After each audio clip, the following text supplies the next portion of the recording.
Good morning students.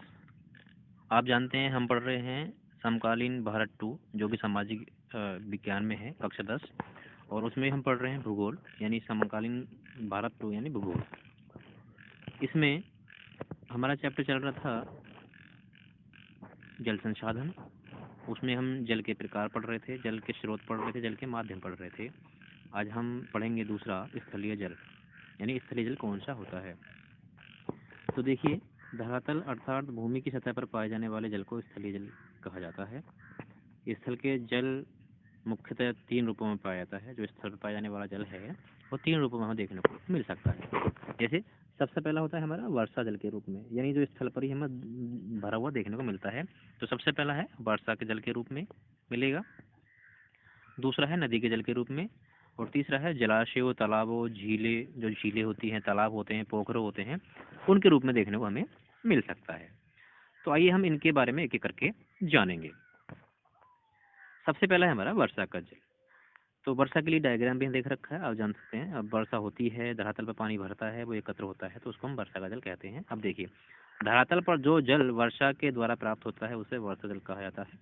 यह अत्यंत शुद्ध होता है। हिमालय नदियों को छोड़कर अधिकांश नदियों, विशेषकर दक्षिणी भारत की नदियों में बहने वाला जल वर्षा का ही होता है। यानी दक्षिण भारत की जो नदियाँ होती हैं वो वर्षा के ऊपर डिपेंड करती हैं। जब जब वर्षा होती है उन नदियों में जल प्रवाहित होता है। भारत की जलवायु मानसूनी होने के कारण यहाँ मुख्य रूप से वर्ष के 3 महीनों में ही वर्षा होती है और उसके माध्यम से हमें वर्षा का जल प्राप्त होता है। तो ये वर्षा जल के बारे में कुछ विशेषता थी, इसको आप ध्यान से देख सकते हैं। आगे है, यहाँ पर थोड़ी सी वीडियो देखने को मिलेगी आपको वर्षा की।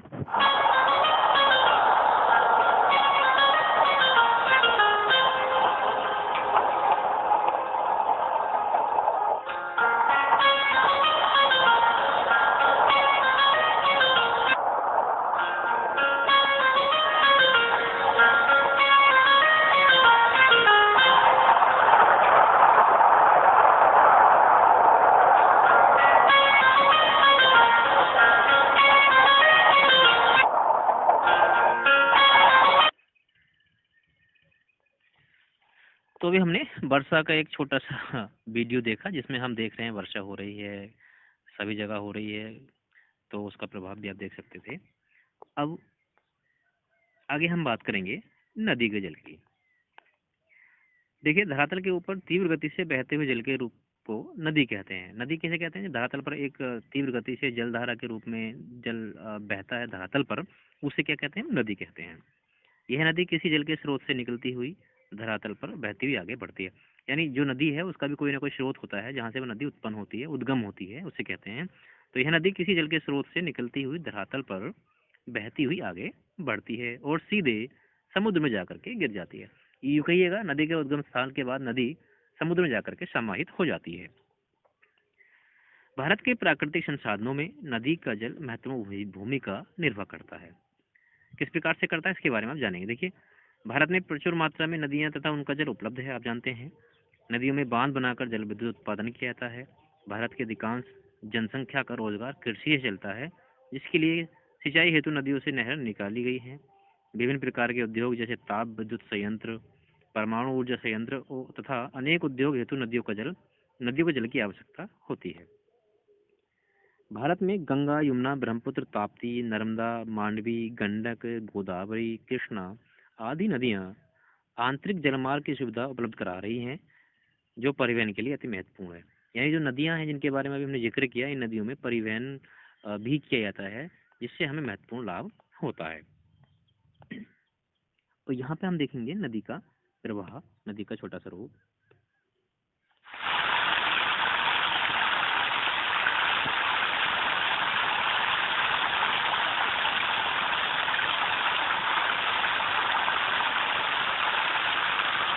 ये नदी तीव्र गति से बहती है, हमारे लिए अभी महत्वपूर्ण है, परिवहन के लिए सिंचाई के लिए इस्तेमाल करते हैं।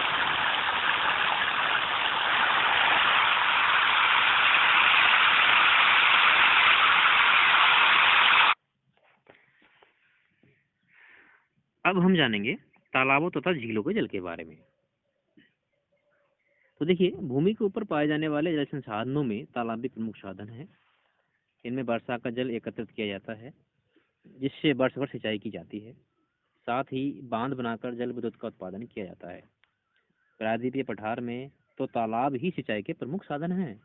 यानी जो प्रायद्वीपीय पठार की हमने बात की थी, वहाँ पर मुख्यतः सिंचाई के साधन क्या है? तालाब है। भारत के तालाबों में से 90% दक्षिणी भारत में ही है, क्योंकि दक्षिणी भारत प्रायद्वीपीय पठार में बसा है। जैसे हमने अभी बात भी की कि दक्षिणी भारत में प्रमुख सिंचाई का साधन क्या है? तालाब है।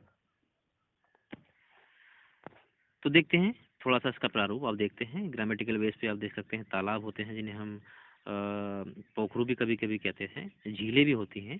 तो ये सब क्या है? हमारे धरातल पाए जाने वाले जल के एक रूप है। अब नंबर 3 हमारा आता है भूमिगत जल अथवा अधोभूमिक जल। अभी हमने धरातल के जल की बात की थी, उससे पहले हमने महासागरीय जल की बात की थी। तो देखिए, भूमिगत जल अथवा अधोभूमिक जल, वर्षा जल का कुछ भाग भूतल की मिट्टी द्वारा सोख लिया जाता है और जो भूमि में एकत्र हो जाता है, इसे ही भूमिगत अथवा अधोभूमिक जल कहा जाता है। या दूसरे शब्दों में हम ये कह सकते हैं कि धरातल में पाए जाने वाले जल को भूमिगत जल कहते हैं। धरातल में मतलब धरातल के आंतरिक भाग में, जो हमारी ऊपरी सतह है पृथ्वी की, उसके अंदर को हम जाकर जाते हैं, जो जल हमें प्राप्त होता है उसे हम भूमिगत जल कहते हैं। यह एक मीठे पानी के स्रोत के रूप में जल का प्राकृतिक स्रोत है। इसको नलकूपों, हैंडपंपों तथा कुओं द्वारा निकाला जाता है तथा उपयोग में लाया जाता है। तो आइए देखते हैं छोटा सा डायग्राम जिसके माध्यम से हम भूमिगत जल को समझ सकते हैं। तो देखिए, यहाँ पर साइड में जहाँ स्ट्रीम लिखा है, ये एक जल का स्रोत कह सकते हैं, जहाँ जल भरा हुआ है उसके माध्यम से ही ये धरातल के अंदर पहुँचता है और प्री पंप के माध्यम से बाहर निकाला जाता है। ये भूमिगत जल पहुँचता कैसे है? ऊपर बादल दिखाए हुए हैं जहाँ से वर्षा होने के बाद धरातल पर गिरता है और धरातल के किसी न किसी छिद्र के माध्यम से सोख लिया जाता है और फिर नीचे एकत्र होता है। ग्रामेटिकल वेस में इसको वाटर लेवल भी कहते हैं, कि वाटर लेवल अप डाउन हो रहा है, उसी को कहते हैं। जो हमारा भूमिगत जल का जो स्तर है वो ऊंचा नीचा होता है। यह है भूमिगत जल के स्रोत, यानी जिन माध्यमों से हम भूमिगत जल को प्राप्त करते हैं। सबसे पहला दे रखा है इसमें कुआं, यानी कुछ क्षेत्रों में कुओं के माध्यम से हम पानी प्राप्त करते थे। यानी प्राचीन जमाने में भी या प्राचीन समय में हम डायरेक्टली कुओं से जल प्राप्त किया करते थे, क्योंकि वाटर लेवल इतना ऊंचा हुआ करता था। जब हम धरातल को खोद लिया करते थे तो हमें जल प्राप्त हो जाया करता था। लेकिन धीरे धीरे जल स्तर नीचे गिरने लगा, तो कुओं का जो प्रारूप है वो परिवर्तित हो गया और कुएं समाप्त होना प्रारंभ हो गए।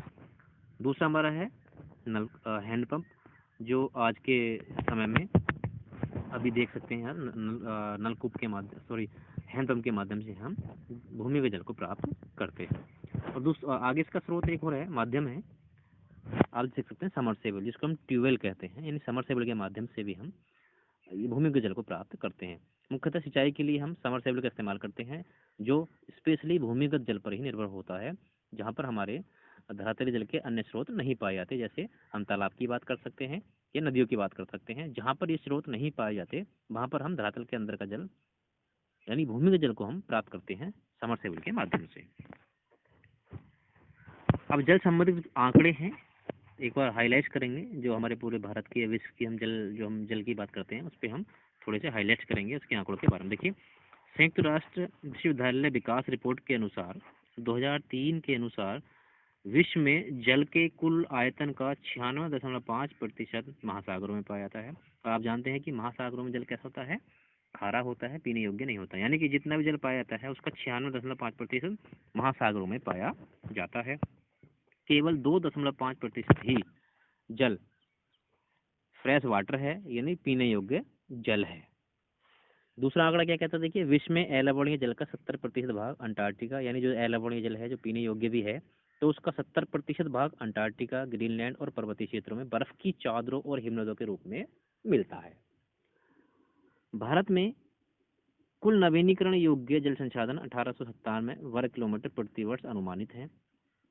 अगर तथ्य है, अगला आंकड़ा है, भारत वैश्विक वर्षण का केवल 4% भाग ही प्राप्त करता है। यानी पूरे विश्व में जितनी वर्षा होती है उसका 4% केवल भारत में बरसता है, भारत को प्राप्त होता है।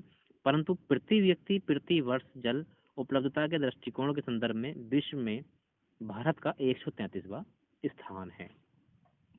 यह आशंका है कि वर्ष 2025 तक भारत का एक बड़ा भाग जल के अभाव से ग्रसित होगा, यानी जल की समस्या भारत में 2025 में देखने को मिलेगी। ये संबंधित आंकड़े, जल संबंधित आंकड़े कहते हैं, जो संयुक्त राष्ट्र विश्व विकास की रिपोर्ट है उसके अनुसार ये आंकड़े सामने आए हैं। तो आज की वीडियो में इतना ही। अगली वीडियो में हम अगले टॉपिकों के साथ में उपस्थित होंगे। तब तक के लिए जय हिंद, जय भारत। बार बार इसको समझने का प्रयास कीजिएगा, रिवाइज करके देखिएगा। नहीं समझ आता है तो आचार्य जी को कॉल करके पूछ सकते हैं।